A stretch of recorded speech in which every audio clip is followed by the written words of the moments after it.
चलो नजरानाए वफा पेश करें, इस आशियानाए दिल वतन के लिए।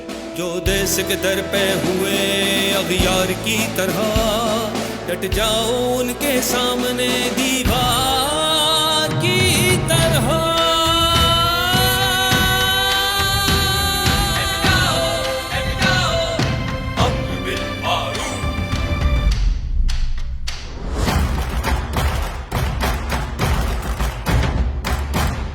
के लिए आवाज उठाना फर्ज है, वो अम्र बिल मारूफ की ललकार की तरह।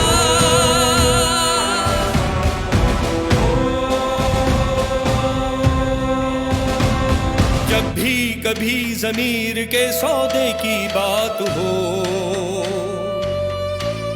डट जाओ तुम हुसैन के इनकार की तरह।